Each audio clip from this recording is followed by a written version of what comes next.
Right here with former world champ Billy Dibb. Billy, a good fight card this. Sam Goodman and Harry Garside returning. Got Manir Fati on here as well. Thoughts on this card first off?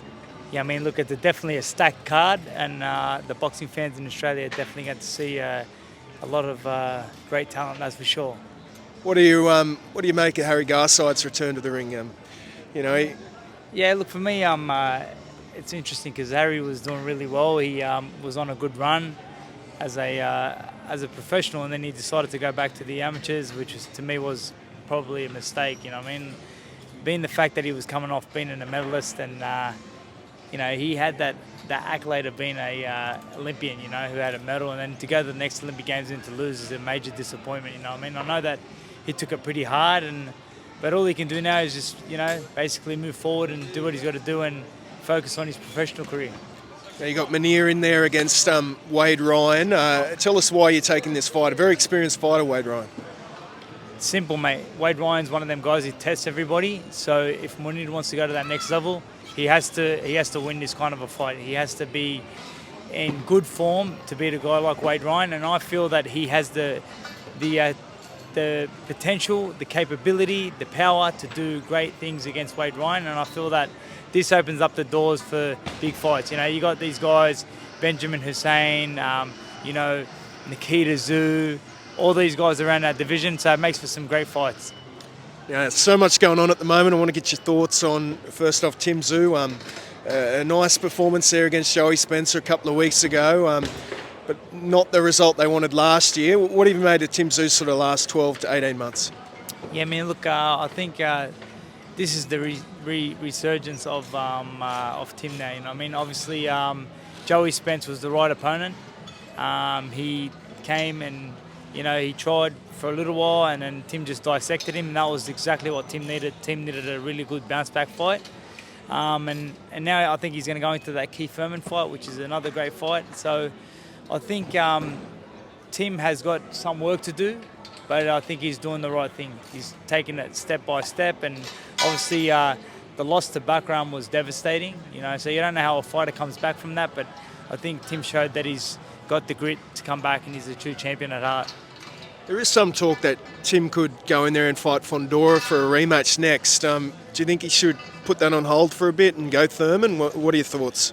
Yeah, look, I definitely wouldn't look for the fight against Fundora. I just think that even though Tim was doing really well in that first round, I think Fundora now, being the fact that he's a champion, has gone to another level. You know what I mean? And I feel that once you become a champion, you go to new levels, to new extremes, and I feel that Tim needs a couple of fights to get back to that. I mean, obviously a good fight against Keith Thurman would be great for his resume, and obviously that would put him in good stead towards a fight with Fundora, but I don't think that going into the Fundora fight is a smart idea right now. How do you see Thurman Tszyu playing out? How do you see that fight? It's another hard fight. I don't think that's an easy fight. I think that Thurman did exactly what he needed to do against Brock Jarvis. He came out and had a little feel and a touch and that, and when he was ready, he turned up the gas and basically put Brock Jarvis out. And I just feel that that's going into the Tszyu fight. That's going to be good for Keith Thurman. I think that he's definitely found himself again, and I think that he's very confident in himself, and he likes Australia. So why not, man? Why not? Joaya, what do you made of his sort of last few fights, and where do you see him going next? I honestly think that Joaya is pound for pound the best fighter out of Australia. I think he's an amazing fighter. I think he's phenomenal. I think he's got the most amazing skill set. I think he's just going to go levels above. You know what I mean? He's such a special fighter, and I think that his future is very, very bright. And it's already bright. You know what I mean? He's already on that big stage, and the Saudis love him. Turkey or Sheikh loves him. Riyadh season love him, and I think that he's on the verge of doing some great things, man. What do you made of this Saudi thing? You were probably one of the first guys to fight over there at the Mir Khan. I was. A few years ago, yeah. I was the first guy to ever fight in Saudi Arabia. Yeah. How do you sort of see that landscape, and what do you made of all that? I think it's absolutely phenomenal to see what they're doing, man. I think they've given boxing fans the fights that they want. Yeah. Boxing fans are actually seeing the big fights. You know, the fights that you may have never seen because the money's there. They're paying the guys the right money, and I feel that they're going to continue to pay that right money. But I don't know about this TKO thing, because obviously that's, you know, if you want to be a world champion and you want to be in the history books, you want to be the WBC, the IBF, the WBA, the WBO, you want to be in that era of things. So I don't know about what a TKO title means.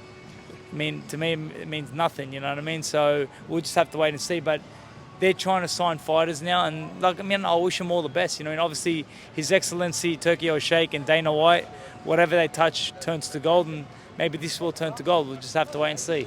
Nice one. Thanks so much, man. Thank you for your time, guys.